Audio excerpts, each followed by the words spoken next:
আসসালামু আলাইকুম রহমতুল্লাহ বারাকাতু। সবাই কেমন আছেন? আশা করি ভালো আছেন।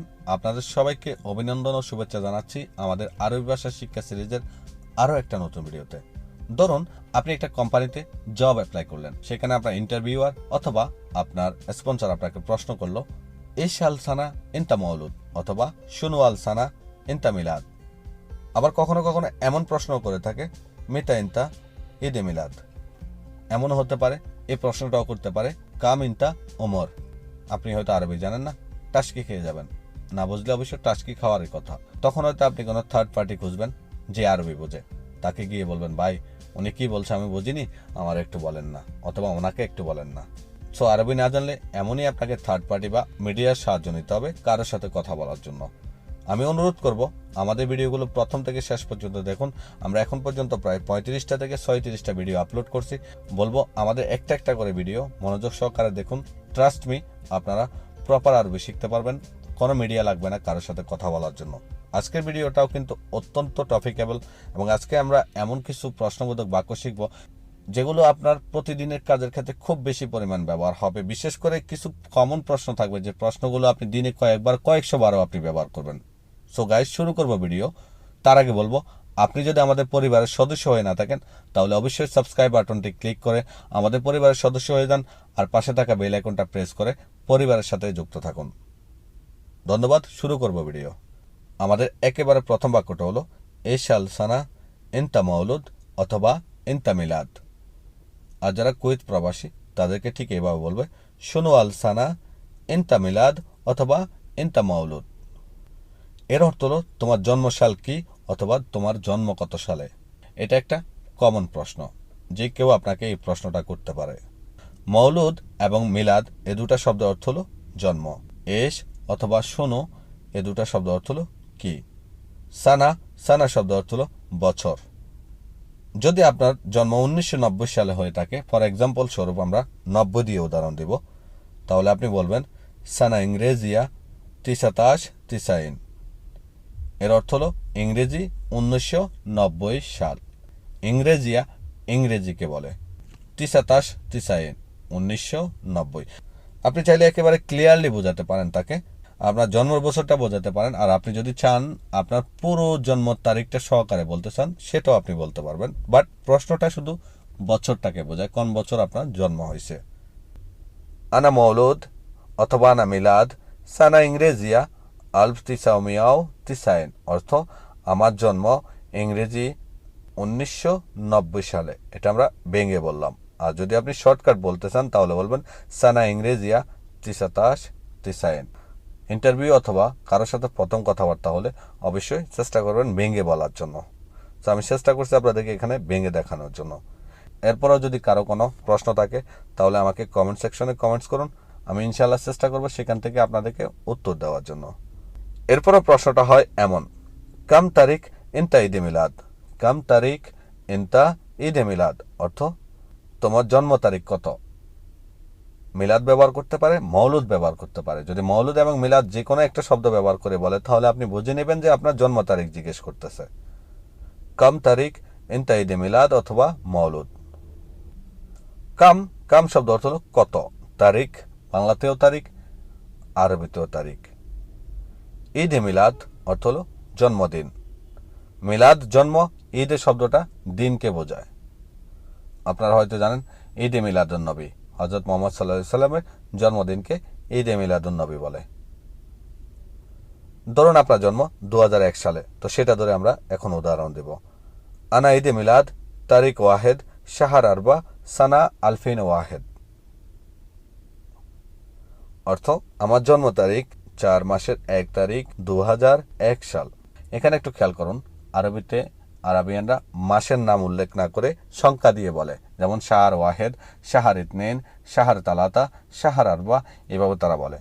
আপনার যদি 5 মাস বলার দরকার তাহলে বলবেন শাহর খামসা। এভাবে মাসের নাম ধরে শাবান, রজব এইভাবে নাম ধরে না বলে আপনি সংখ্যা ধরে বলবেন।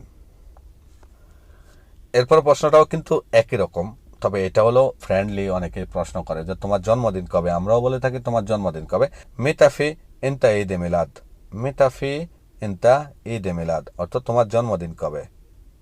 যদি আপনার জন্মদিন আজকে হয়ে থাকে তাহলে বলবেন আলিয়ামু ঈদে মিলাদ। আলিয়ামু ঈদে মিলাদ অর্থ আজকে আমার জন্মদিন।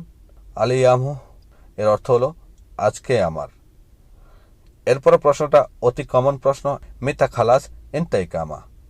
মিতা খালাস ইনতা ইকামা অর্থ কখন তোমার ইকামা শেষ হচ্ছে। মিতা মিতা শব্দ অর্থ হলো কখন, খালাস এর অর্থ হলো শেষ। আবার প্রশ্নটা এইভাবে না করে এইভাবেও করে থাকে, কামিয়ম বাগি ইনতাই কামা। কামিয়ম বাগি ইনতাই কামা অর্থ কতদিন বাকি আছে তোমার ইকামার। কাম কাম শব্দ অর্থ হলো কত, ইয়াম অথবা ইয়ম এর অর্থ হলো দিন। বাগি ব্যালেন্স, বাগি আরবিতে বাকি বা ব্যালেন্সকে বোঝায়। আমাদের এরপর প্রশ্ন হলো, ইনতা জাওয়াজ সফর মুনতাহি রো সফারা সউই তসদিদ।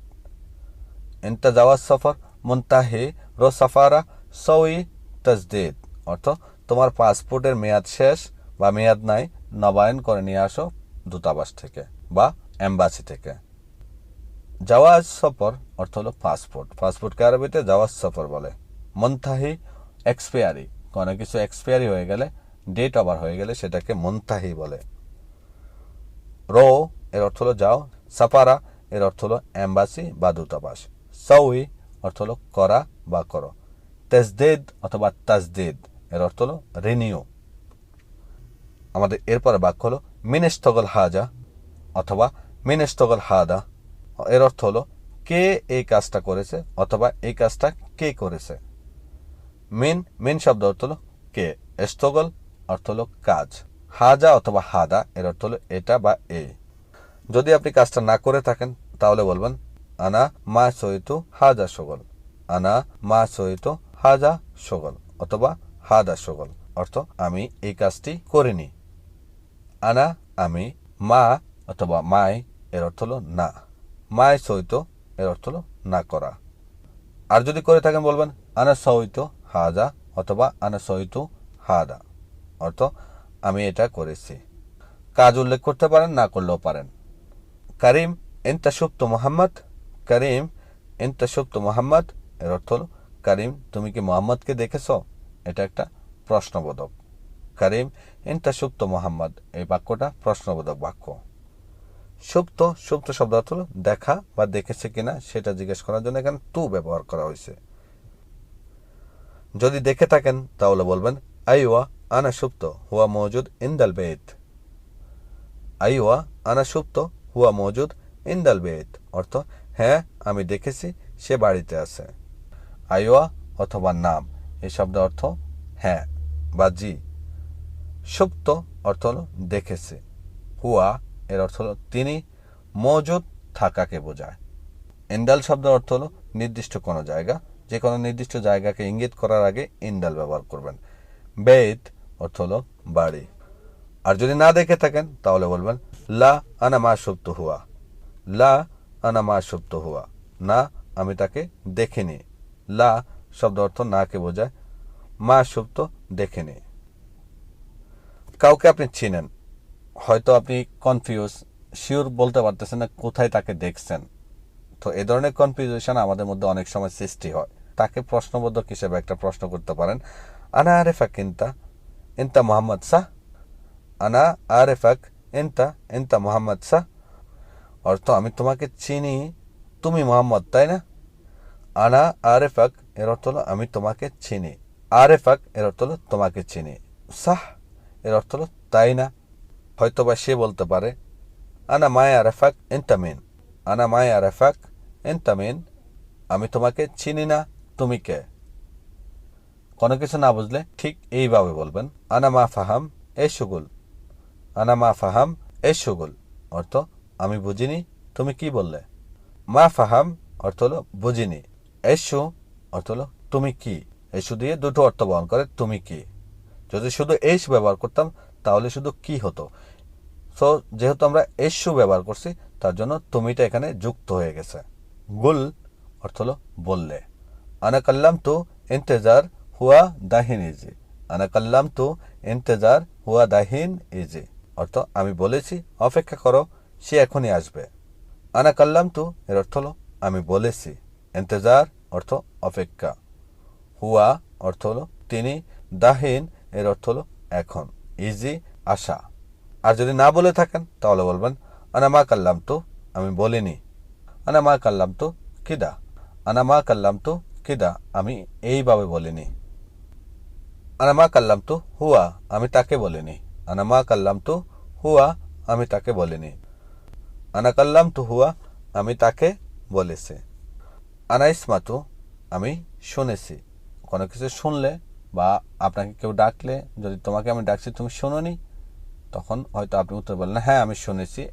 তো এটা আরবিতে বলবেন আনা ইসমাতু, আমি শুনেছি। আনা ইসমাতু, আমি শুনেছি। এনতা ইসমাত অর্থ হলো তুমি কি শুনেছ। ইসমাত এর অর্থ হলো শুনেছ। এনতা সাহাব আল মাহাল, এনতা সাহাব আল মাহাল অর্থ তুমি কি দোকানের মালিক, অথবা এনতা সাহাব আল সাইয়ারা, তুমি কি এই গাড়ির মালিক। সাহাব, সাহাব শব্দ অর্থ হলো মালিক। মাশাল্লাহ মিতা ইজিত কেফ হালেক, মাশাল্লাহ মিতা ইজিত কেফ হালেক অর্থ মাশাল্লাহ কখন এলে, কেমন আছো। ইজিত আশাকে বোঝায়। ধন্যবাদ বন্ধুরা, আজকে পর্যন্তই। ধন্যবাদ আবারও সবাইকে ভিডিওটা শেষ পর্যন্ত দেখার জন্য। ভিডিওটা যদি ভালো লাগে তাহলে অবশ্যই লাইক করবেন, সাবস্ক্রাইব করবেন, শেয়ার করবেন। আর কোনো কিছু জানার থাকলে কমেন্টস করবেন। আজকে পর্যন্তই, আবারও হাজির হব নতুন কোনো টপিক নিয়ে, নতুন কোনো ভিডিও নিয়ে। বাই বাই, আল্লাহ হাফেজ।